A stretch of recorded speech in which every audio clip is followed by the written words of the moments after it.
Es posible que en una época remota haya existido una misteriosa raza de humanoides caracterizada por tener un cráneo más alargado que el de los seres humanos.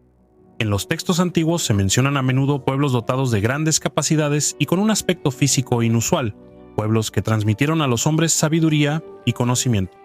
Existen pruebas y hallazgos específicos que confirman la veracidad de estos antiguos relatos. ¿Qué sucedería si se encontraran pruebas de la existencia de este antiguo pueblo? Si estas huellas realmente existieran, ¿no deberíamos encontrarlas? En realidad, existe muchísima documentación de hallazgos que por sus características específicas deberían al menos generar la duda de que pudo haber existido un antiguo pueblo del cual se han perdido las huellas. Pero esto no sucede, así que lo que deberíamos preguntarnos es ¿por qué todo esto se oculta? Muchos de ustedes probablemente serán escépticos sobre la veracidad real de estos hallazgos, pero después de ver este video, estamos seguros de que por el contrario, surgirán varias dudas. Hoy exploraremos descubrimientos increíbles y analizaremos todas esas evidencias que podrían cambiar para siempre nuestra comprensión de la historia de nuestro planeta. Pero antes de comenzar este fascinante viaje, como siempre, los invitamos a suscribirse al canal para apoyar nuestro trabajo y para no perderse nuestros nuevos videos. El relato de nuestra historia comienza con Julio Tello, un arqueólogo peruano nacido en 1880, a quien a menudo se le considera el padre de la arqueología peruana. Tello dedicó su vida al descubrimiento de las antiguas civilizaciones del Perú y su contribución a nuestra comprensión de estas culturas es invaluable. Sin embargo, uno de sus descubrimientos más increíbles y misteriosos ocurrió en 1928 en Paracas, una región costera del Perú. Durante una excavación en un antiquísimo cementerio, Tello, junto con su grupo de investigación, sacó a la luz una gran cantidad de huesos humanos y entre ellos muchísimos cráneos. Lo que llamó la atención fueron precisamente estos últimos. Aproximadamente 300 de ellos presentaban peculiaridades muy inusuales para cráneos humanos considerados normales. Estos cráneos presentaban una forma alargada anómala, pero no solo eso, mostraban características incompatibles con los huesos normales de un ser humano. Antes de continuar, aclaremos un malentendido. Ya lo mencionamos en un video anterior, pero es importante repetirlo porque todavía hoy causa confusión. La ciencia oficial no niega la existencia de estos cráneos, pero considera que son el resultado de rituales religiosos y de belleza particulares. Más adelante veremos que esta explicación no solo no es suficiente para explicar este fenómeno, sino que ni siquiera es técnicamente posible. Pero para tener información completa, digamos que en efecto, muchísimos pueblos tienen en su tradición la práctica del alargamiento del cráneo. Esta práctica consistía en atar el cráneo blando de los niños con vendas o tablillas para modificar su forma. Este proceso comenzaba justo después del nacimiento y continuaba hasta que los huesos del cráneo se consolidaban, dando una forma alargada a la cabeza. A pesar de que era muy dolorosa y arriesgada, porque ponía en peligro la salud de quien la sufría, esta práctica se llevó a cabo a lo largo de los años con fines rituales de belleza por pueblos presentes en varios lugares del planeta. Pero como ya dijimos, pensar que todo esto es suficiente para explicar estos hallazgos inusuales es un error grave y ahora intentaremos demostrarles por qué. Heródoto, el gran historiador griego del siglo V a.C., describe por ejemplo los cráneos del pueblo sirio como más largos y resistentes en comparación con los de otros pueblos. Esta observación, hecha hace miles de años, sugiere que la práctica de la deformación craneal ya en tiempos muy antiguos no estaba limitada solo a Perú. He observado que los cráneos del pueblo sirio son mucho más resistentes que los de los egipcios. Creo que la causa de esto es que los egipcios, desde la infancia, cubren sus cabezas con telas, mientras que los sirios las dejan descubiertas. Por eso los cráneos de los egipcios son tan blandos que se pueden romper con una piedra, mientras que los del pueblo sirio son tan duros que no se rompen ni siquiera si se les golpea con una piedra. Gracias por ver. Como decíamos anteriormente, la ciencia oficial afirma que la forma anómala de estos cráneos proviene de un procedimiento artificial. Ahora veamos estos dos cráneos. A la izquierda tenemos un cráneo humano de forma clásica y a la derecha un cráneo con una forma anómala. ¿Qué tiene de extraño? Como podemos notar fácilmente simplemente observando el cráneo de forma alargada, este no solo tiene una forma anómala en comparación con la norma, sino que también parece más grande. Ahora, si la forma alargada se debiera a una acción de aplastamiento, este sí tendría una forma más oblonga pero nunca podrían haber adquirido una masa mayor. Para comprender este concepto, imaginemos aplastar un globo.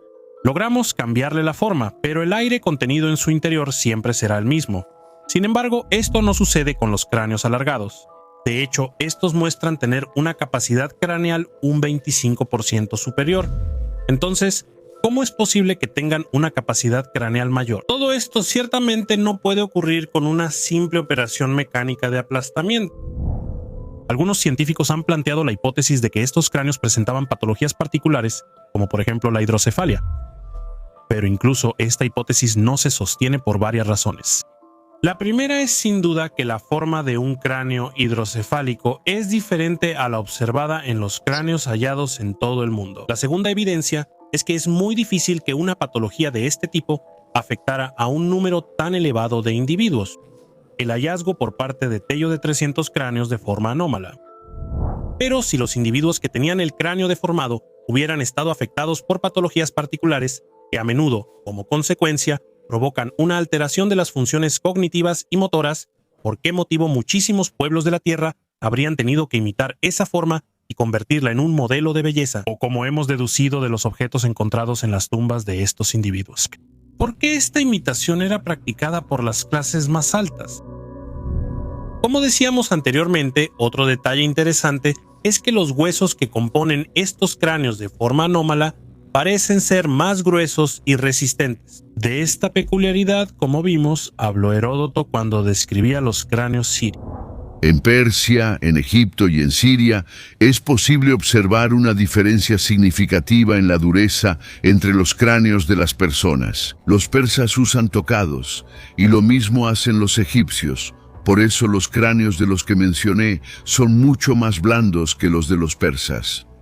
Lo contrario sucede con quienes viven en Siria, que acostumbran cubrirse la cabeza con fieltro y por esa razón sus cráneos son mucho más duros. Pero claramente no tiene nada que ver el hecho de que se usaran o no tocados durante el desarrollo y crecimiento de una persona. Pero Heródoto no puede saberlo y simplemente hace una suposición según los conocimientos científicos que tiene a su disposición. Pero su testimonio sigue siendo muy importante porque resalta esta anomalía ya en tiempos antiguos. De hecho, piensen que la diferencia entre un cráneo normal y uno de forma alargada es tan importante que, al pesarlos, se ha visto que los cráneos de forma anómala pesan un 60% más que un cráneo normal. Pero estos cráneos también tienen otra particularidad: les falta la sutura sagital. Las suturas óseas en el cráneo humano son articulaciones fibrosas que conectan los huesos del cráneo. Están compuestas de tejido conectivo denso y permiten un crecimiento y una deformación mínimos, necesarios para el desarrollo y la protección del cerebro. Las principales suturas craneales son la sutura coronal, que une el hueso frontal con los dos huesos parietales, la sutura sagital, que une los dos huesos parietales a lo largo de la línea media del cráneo, la sutura lambdoidea, que une los huesos parietales con el hueso occipital en la parte posterior del cráneo, y finalmente la sutura escamosa, que une los huesos parietales con los huesos temporales en ambos lados del cráneo. Como decíamos, estas son importantes porque durante el crecimiento de un individuo permiten que el cráneo se expanda. Existen varias patologías que presentan alteraciones en las funciones normales de las suturas. Por ejemplo, puede suceder que éstas se suelden antes de tiempo y, como consecuencia, provoquen una compresión del cerebro durante las fases normales de crecimiento que, si no se tratan quirúrgicamente, ocasionan varias patologías, algunas de las cuales son letales. Para explicar la ausencia de la sutura sagital en los cráneos anómalos encontrados en varias partes del mundo, algunos científicos han planteado la hipótesis de que estos individuos padecían alguna patología. Pero análisis precisos han desmentido esta hipótesis y han confirmado que la sutura sagital en estos cráneos nunca estuvo presente en ninguna fase del desarrollo. Otra anomalía que ciertamente no podemos explicar con el vendaje craneal tiene que ver con el tamaño de las cavidades oculares que, como podemos ver en esta fotografía, parecen ser considerablemente más grandes en comparación con unas órbitas oculares normales. A todo esto se suma otro aspecto muy particular.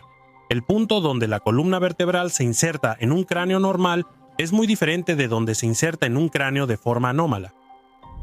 Y está claro que todas estas anomalías de las que les hemos hablado no pueden haber sido causadas simplemente por el vendaje o la compresión del cráneo, sino que parecerían ser todas indicios de la existencia de una raza de humanoides diferente a la nuestra. Además, que estos cráneos tuvieran características atípicas es algo conocido desde la antigüedad, y también los investigadores del pasado habían comprendido que estos eran muy diferentes de los que se realizaban mediante la práctica artificial de la compresión, y esta certeza también provenía de hallazgos extraordinarios.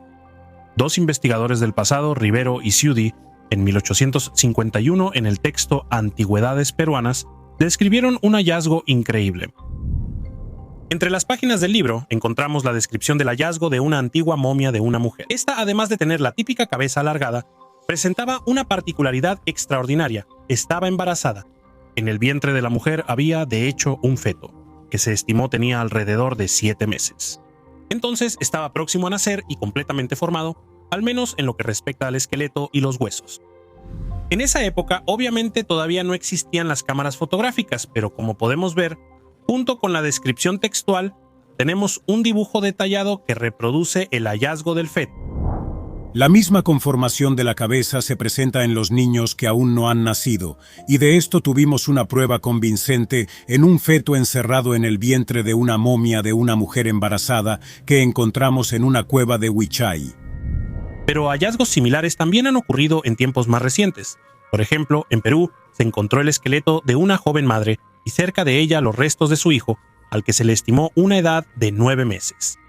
Ambos cuerpos muestran tener el cráneo alargado y todas las anomalías de las que hemos hablado hasta ahora. También es muy famoso el hallazgo de otro niño peruano de una edad aparente de 10 meses, que se hizo conocido con el nombre de Detmond Child y que actualmente se encuentra en Alemania en el Museo de Leipzig. En este caso podemos ver cómo la pequeña momia tiene un cráneo de forma anómala. Pero ahora regresemos un momento y observemos nuevamente el dibujo que retrata al feto encontrado en 1851 por Rivero y Sciudi. Si observamos bien la imagen, salta de inmediato a la vista un detalle. El feto aparece representado con una dentadura ya desarrollada, lo cual parece una anomalía, ya que los dientes no aparecen antes de 8 a 10 meses después del nacimiento. En este punto es inevitable preguntarse cuál es la razón por la que fue representado de esta manera y si se trata de una licencia artística o si hay algo más. Difícilmente se puede hablar de licencia artística en un dibujo que busca representar de la manera más fiel posible un hallazgo. Entonces, ¿debemos pensar que el feto ya tenía una dentadura desarrollada? Parece imposible, pero parecería que sí, y esto lo confirman algunos hallazgos recientes. Un ejemplo significativo es el descubrimiento del cráneo de un niño encontrado cerca del lago Titicaca en Bolivia, que se estima tenía menos de 2 años. El cráneo presenta las anomalías habituales y la ausencia de la sutura sagital, pero tiene algo más. Hay 24 dientes bien formados. En el desarrollo normal es muy inusual que a poco menos de 2 años ya haya 24 dientes presentes. Y este es otro elemento extraordinario que, junto con otros hallazgos, parece confirmar que estos individuos tenían fases de desarrollo más aceleradas en comparación con las de un hombre común. Un último aspecto anómalo encontrado en el análisis de estos cráneos alargados es la presencia de 2 agujeros en la parte superior del cráneo. Estos 2 orificios debían tener alguna función que por el momento es desconocida. En este punto, sin embargo, debemos hacer otra importante aclaración. Los cráneos encontrados no pueden pertenecer a individuos que vivieron hace millones de años. De hecho, en este caso, el tiempo los habría disuelto y en el mejor de los casos, habríamos encontrado fósiles, pero no es así. Las condiciones de estos cráneos son excelentes. Algunos todavía tienen tejido adherido a la superficie de los huesos, lo que sugiere que pueden tener como máximo unos pocos miles de años de antigüedad. Este aspecto es muy importante porque confirma que estos hombres estuvieron presentes hasta hace unos pocos miles de años, y no es que incluso hasta épocas más recientes. Como decíamos anteriormente, cráneos con anomalías similares se han encontrado en casi todas las regiones del mundo, y en lugares que en el pasado, hasta donde sabemos, nunca tuvieron contacto entre sí.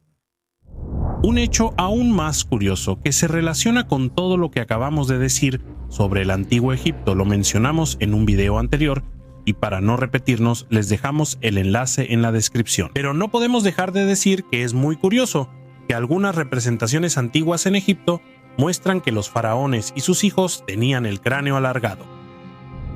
En este punto es inevitable preguntarse quiénes eran estos seres de cráneo alargado. Claramente no tenemos una respuesta definitiva, pero todas las pistas apuntan a pensar que existió una raza de seres humanoides parecidos a los seres humanos, pero que no eran humanos. Esta raza debía fascinar a los pueblos de todo el mundo.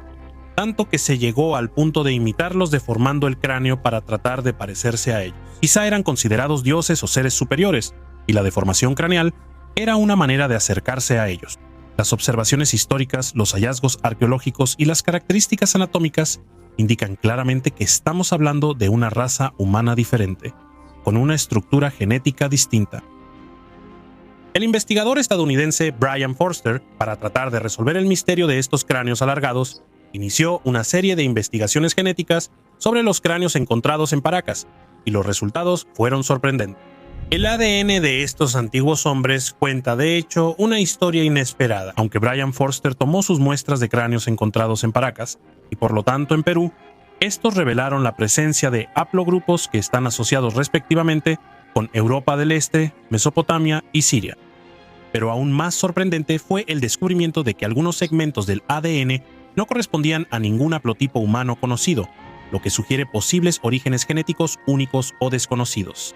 Entonces, según estas pruebas genéticas, estos antiguos individuos que vivieron hace miles de años en Sudamérica, en realidad tendrían un origen del Medio Oriente y europeo, y algunos rasgos de su ADN no corresponderían a rasgos conocidos. La naturaleza independiente de estas investigaciones, aunque contó con la participación de científicos titulados, no fue recibida con interés por parte del mundo de la ciencia oficial. Claramente serán necesarias más investigaciones, pero las pistas que hemos analizado hasta ahora y los hallazgos genéticos, aunque todavía necesitan más estudios, abren escenarios inéditos y en ciertos aspectos revolucionarios. Un antiguo y misterioso pueblo vivió en la Tierra y fue capaz de viajar a todos los rincones del planeta. Los hombres con los que entraron en contacto quedaron tan fascinados por estos seres que intentaron, a través de prácticas peligrosas y complicadas, imitar su físico. ¿Quién era este antiguo pueblo? ¿Son los seres divinos de los que hablan las tradiciones de todo el mundo?